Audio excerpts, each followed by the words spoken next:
The editor of The Guardian newspaper has revealed he came under direct pressure from unnamed civil servants claiming to speak for the Prime Minister to destroy all materials related to Edward Snowden's revelations. Let's now discuss these latest developments with lawyer and journalist Eva Gollinger. She's joining us live from New York now. Thanks for joining us here on RT. It seems that The Guardian newspaper has been put under quite a lot of pressure, hasn't it, by the UK authorities. How legal are these kind of tactics, as it were? Well, if we look at it in terms of legality under international law, of course, this is clearly violating all concepts of what freedom of the press are.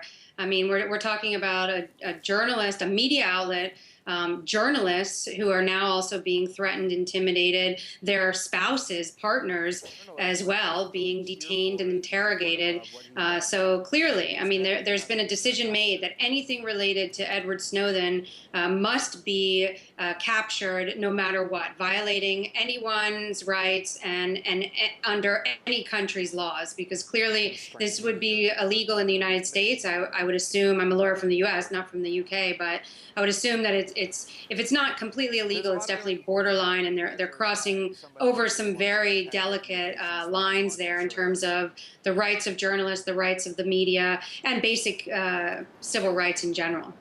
I mean, you mentioned intimidation there. I mean, Glenn Greenwald says that the detention of his partner was very much about intimidation. Do you think this will prevent journalists reporting on things like government surveillance in the future?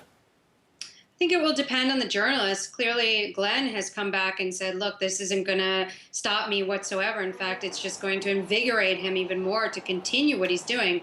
The more that people who believe in what they're doing, what they're reporting on, what they're writing on, what they're investigating, the more principled they are about that and passionate, the more they will continue to pursue that work in the face of threats. I think often these types of cheap threats and intimidations give people even more reason to continue doing what they're doing, because it's showing that those in power are clearly frightened of the information that they're putting out in their reports. But at the same time, it could certainly intimidate other journalists and create sort of an environment of self-censorship where many would be unwilling to take the risks that are involved with national security reporting, particularly when it comes to the United States. And I think that's what the U.S. is going for here, is to try to impose that general sort of self-censorship amongst journalists so that they won't go out and seek out these stories and risk their well-being to report on them. But hopefully there will continue to be many Glenn Greenwalds that will do so.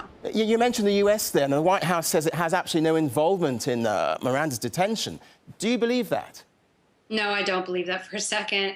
I mean, it's clear. We saw what happened in the case of President Evo Morales when his plane was basically detained, sequestered for over a 12-hour period in Europe due to the fact that European nations wouldn't let him fly over, returning to his country from Russia.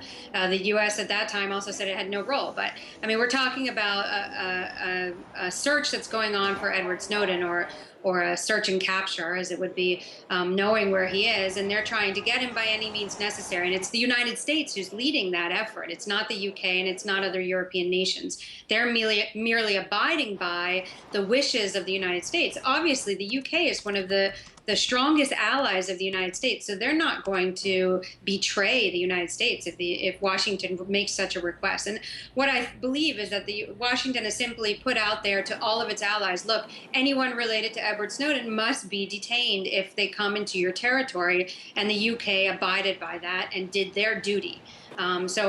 Without a question, Washington is the sort of intellectual author behind the detention of David Miranda, whether or not they were directly involved. They were notified. We know that. The White House has admitted to that. And that notification in itself shows that the UK felt they had to tell the US, hey, look, we got one of the guys. You know, it was though they were looking for the approval of the United States, which I'm sure they got.